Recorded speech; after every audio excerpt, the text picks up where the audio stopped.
Assalomu alaykum xonimlar. Endi keyingi bosqichga kelsak, mana bayamqi polk pishirish mashinasida jug'an xamirni 1 soat ashada to'g'izib oldim. Agar yoz vaqtisi bo'lsa, mush polk pishirish mashinasida jug'an xamir bo'lsa, yoz vaqtisi 15 minutdan 20 minut tutsang bo'ladi. Qish vaqtisi 1 soat tutsang bo'ladi. Lekin xamirni bo'ldirib etmaymiz. Endi buni ambarga takshi yetib oldim. Buning ustiga ko'ydirilgan quyruq mayimizni takshi surib chiqamiz.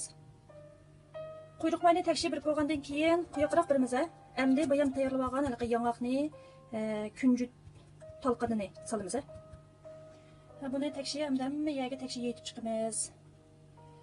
Bu jarayonda ozroq jirik tuz seçversen bo'ldi menga. Bek oz miqdorda bo'lsin.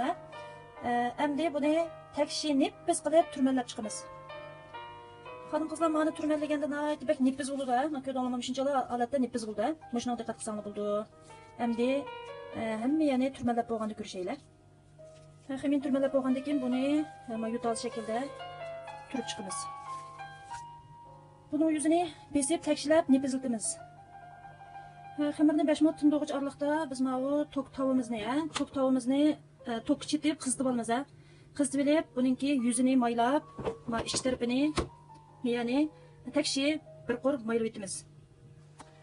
Bu tavining yuzini takshi maylab chiqdim. Endi mana xamirimizni mana yuziga olamiz.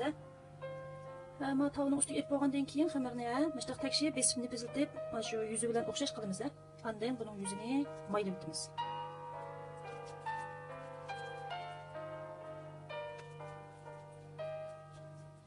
Maylab boğandan keyin bayamqi izib olgan yong'oq mag'izimizni takshi chechib chiqamiz.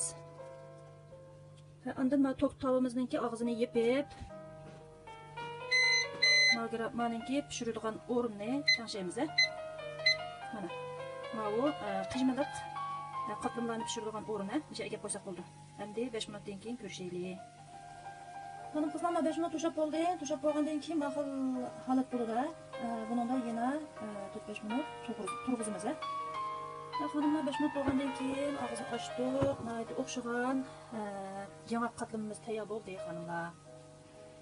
Xonim qizlar oxirida mana yuro deydigan qizitish deydigan oldin qizitish degan yer bor-ku. Mishada qo'yib yana mana shu vaqt to'shqicha, ya'ni 3 minut 4 minut atrofida qo'yib qo'ysak, yuzi takshi qizirib, hamma yeri bek yaxshi pishadi. Xonim qizlar unda qo'ysa tayyor bo'ldi. Qatlamimiz buni chiroyli taqsiga elib bezab iste'mol qilsak bo'ladi. Xonim qizlar unda qo'ysa mana qatlamimiz tayyor bo'libdi. Buni kesib iste'mol qilsak bo'ladi. Shunda oralari shunda bek chechilib turgan, bek yaxshi yeyishlik bir nashlik bo'ladi bu. Shunga oilada bir sinab beqishinglarni tavsiya qilaman azizlarim. Hammalarga xayr xo'sh.